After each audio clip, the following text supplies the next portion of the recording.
So can we just speak like man to man? Can we just have some real talk today?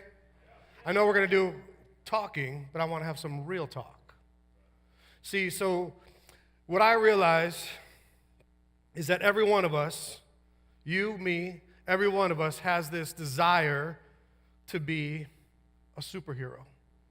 Every one of us wants to be like Superman. We want to be a superhero with our kids, right? Come on. You guys got kids, right? Don't you want them to look at you like you're a superhero? Right? Don't you want to walk in the house and be like, I've arrived? Right? And we want to walk through life and we want to go to work and we want to be like this Superman. The problem is, though, there's things that keep us from there. There's this thing that keeps us from our greatest potential, from our greatest opportunities, from really getting into what God has called for us and designed us to be. And it's this thing called pride.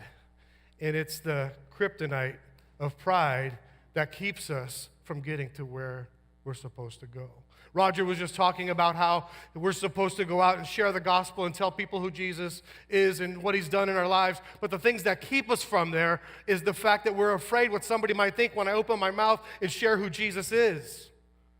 Because it's this thing of pride that keeps me from opening myself and making myself vulnerable.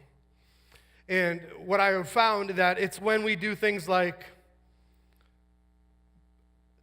or don't do, we don't want to admit when we've made a mistake. Can anybody relate? Right? It's that kryptonite of not wanting to share that we've actually done something wrong, that we've made a mistake. It's that kryptonite of not wanting to say, I'm sorry. You know when you're in your house and you've done something wrong, and you've treated your wife really harsh or something like that, and you just go on going, it'll be okay. And all the while, your wife is inside, or your girlfriend, or your kids are just crumbled and crushed inside because you're supposed to be Superman. Superman's the hero. He's not the villain. He's supposed to have my back. He's supposed to take care of me. He's supposed to save the day. And yet, it's the kryptonite that keeps us from our full potential in that. It's that kryptonite of refusing to just back off of an argument. Come on, y'all know this one, right? Because we'll get into argument with somebody, and all of a sudden, as Chris calls it, it's tit for tat, right? I'm going to one-up you, and you're not going to one-up me, and I'm going to have the last word. It's the kryptonite that if we would just, do you look like Superman at the end of the day when you know you're looking in the mirror and you've just had a battle with one of your friends, with your wife, with your kids? How much of a hero do we look like then? The Bible says this, in Proverbs 29:11, it says this, a fool always loses his temper, but a wise man, a superhero, always holds back. I was thinking about this morning on the drive over here, and I was thinking about Batman and Superman and, Aquaman and all these dudes, and even Wonder Woman, but because I was thinking about my wife. But I was thinking about this, come on. And I was thinking about the fact that every time I've watched one of those shows or those cartoons, for those of you that are old enough to remember the cartoons, whenever somebody came at Superman or one of the superheroes verbally, do you know what they did? Nothing. They didn't even speak back. It wasn't until there was some kind of an affliction or something like that, and then they were like, okay, now it's on. But we take these words that people speak to us, and we allow those things to come in here, and we allow them to just stir us up and create all this chaos, and then all of a sudden, we don't look much like a superhero anymore. That kryptonite always is crippling us. Or when we're driving down the road, and that road rage starts to happen because, well, you guys know, everybody woke up in Orange County just to piss you off. They woke up to get on the 405 in front of you driving their Prius at 45 miles an hour just to upset you. I'm preaching to the preacher right now. I promise this one. You all know what I'm talking about? Like, you're telling them they're number one, and they're like, hi. And all the while, that kryptonite is keeping you. Who knows why they're doing what they're doing? Who cares what they're doing? Who cares that they're eating a bowl of cereal or texting somebody on their face? Who cares? What are you doing? How are you representing? What's this? Is the superhero in you coming out? When I have tried is key word, I'm practicing and I'm perfecting. And when people do that, God bless that person in front of me. I don't know what's going on in their life. I don't know why they've chosen to do this today. But whatever's going on, God bless that person. Because I have decided that the kryptonite in my life needs to be extinguished because I need to be everything that God has called me and created me to be. How about we're afraid? We operate in fear and we're afraid to ask questions. We will drive around forever and ever, and the fear of looking like we don't know what we're doing or what we're talking about or where we're going keeps us crippled from actually just getting out of ourselves and going, hey, you know what? I just don't know where I'm going. I should probably stop. And you feel stupid for doing that. But let me ask you, fellas, what's more stupid, asking the question or driving around for 3 hours? Because the gas at 3 something a gallon right now, that's really stupid. I mean, it's okay. Maybe if you just stopped, God would have an encounter for you in that moment. I don't know how many times I've just stopped and I've asked a question and somebody has all of a sudden go, where were you going? Why are you going there? And the next thing you know, I'm praying, holding hands with them, praying with them, and just sharing Jesus. It happens, I promise. But we're so afraid to do that. We're so afraid we might not look like the cool dude we're supposed to be.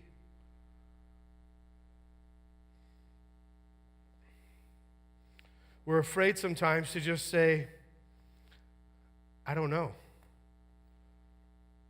I don't know. Because as men, we're geared and we're built to have all the answers. We're supposed to know it all and fix it all, right? No, that's a lie. It's okay not to know everything. You know what I know about know-it-alls? They know a lot about nothing. They do this all day long, and yet it's like, there's no substance to it. Find guys who have wisdom. Those are the guys we go to. I don't know, which says I'm being vulnerable. I'm saying I need to learn. I need to grow. The Bible says that we're supposed to be apt to teach. We're supposed to be teachable. We're supposed to take these opportunities to grow. And yet, the kryptonite keeps us because we want to be cool. How about we won't do what's good for us just out of spite. Just out of spite, we won't do what we know is right for us. It's very similar to wanting to listen to others, to ask for help. And we sometimes avoid doing something that we know would be beneficial for us solely because it came from someone else. Because then that means they know more than I do. They have more wisdom than I do. They've studied a little more than I have. And yet, guys will come, we'll have couples come to us, or we'll have people come, and they ask the questions, but yet, how many of you know they know better, or you know better? Because you're going to do it your way. And look where that got Frank Sinatra. Our pride keeps us from actually grabbing onto nuggets of wisdom and really just stepping into the unknown, stepping into the uncomfortable. You know, I have learned in my life that I need to get comfortable being uncomfortable.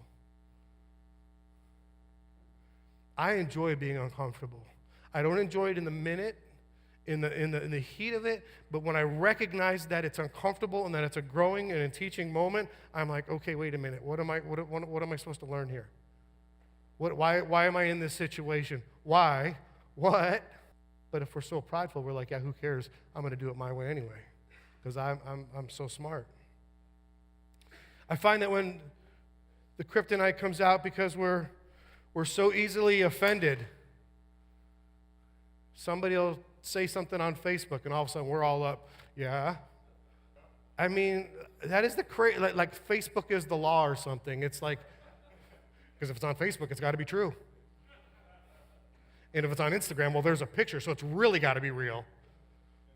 And we get all, and we're like, I'm going to unfriend that person. I'm not going to like that person. I'm not even going to like their comment. Who cares, guys? Come on.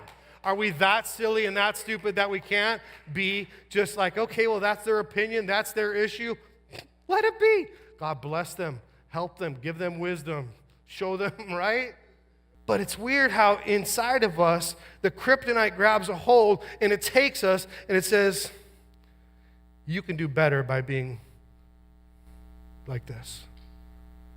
You'll be better if you'll just tell them you don't like them or not like them or delete them or whatever it is. Or here's my favorite part. This is my favorite. Is that when I'll post something or I'll see somebody has posted something and the Pharisees come out. And they'll put like a 4,000 word paragraph about the religious law of all this stuff that the person just posted, like something simple, like I got a tattoo today, and all of a sudden Leviticus 19:28 comes out because I know my scriptures. Yeah, but what about the other 612 laws that go along with that? So there's all this stuff that comes in, and here's what I've learned, fellas, that pride kills relationships, kills friendships, it'll kill your family, and ultimately, it'll kill you. The Bible says this, man. It says in Proverbs 18 and 12, it says that it brings destruction. It kills a man. I've seen where pride has killed people's opportunities. We have guys who come, and I'm sure they have them here, and there's these great opportunities for people to go from homeless to having a job, to becoming successful, but they got to go through the process. They got to go through the program. They got to go through whatever it is. And then all of a sudden, pride pops out. The kryptonite stops. They're like, oh, no, I'm too good for that. Don't you know who I am? I have a degree. But you're living on the streets, bro. Yeah, but I can't just go wash cars. I can't just go be a waiter. I had somebody, I'd say, I can't just go be a host because, well, I've been the chef. Right, but you're not eating. We'll put guys in a program. We have a deal with the Long Beach Rescue Mission, and we'll put them in there. And then, like 3 weeks later, they'll show up at church, like looking disgusting and smelling weird. And I'm like, "What's the deal?" Yeah, I couldn't do the program, bro. That was too much for me. So doing the streets was better. Got it.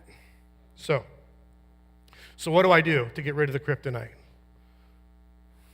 Put aside all the stuff put aside the kryptonite. Be vulnerable. Take some risk. A risk you've never taken before. That means I'm going to admit I'm wrong. You know, the Fonzie complex. I'm right?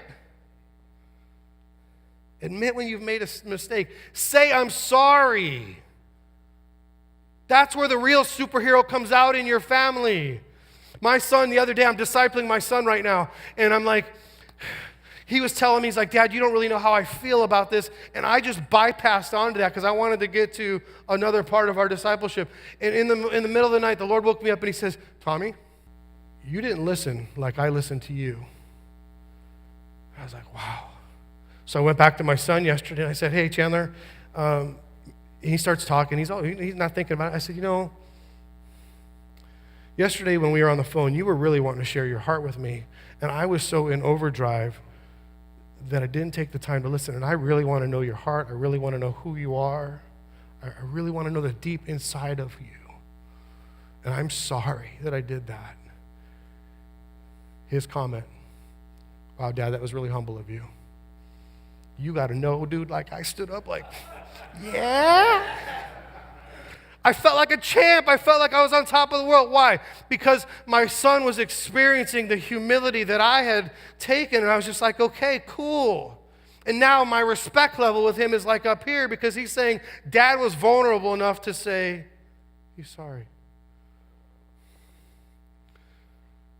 John 3:30 says, less of me, more of him. And that's where we add the super to our man. That's where our natural man becomes the supernatural man. Because more of Jesus and less of us will always create something bigger in us than we've ever think or imagine. We need to take the time to admit to our wives and our kids in the areas that we're weak. Because it's in our weaknesses where we're made strong. It's when we're on our knees and we're going, okay, you know what? I'm wrong. I'm weak in this area. I need help. It's in this position that God elevates us to our purpose. That's when the real cape comes out. That's when the real superhero jumps out. Because I know this, it's in our humility is where honor is given. Humility comes before honor. We want the honor. We want the cape. We want the badge. We want the shield. But that comes with humility first. Because think about this. Even Clark Kent had to take something off to get to his real purpose. Did you catch that? Even Clark Kent had to take something off to get to who he was supposed to be. And God is saying, I want you to take off the pride. Put away the pride. Put away the things that are keeping you from your full potential. And what I also recognize in all these superhero things, as I was thinking this morning, is that in order to have that superpower, you have to activate it. You have to actually put action to this, which means you have to put action to humility. You have to actually practice this on a daily basis, if not on an hourly basis. And so let me ask you this, fellas, as I close.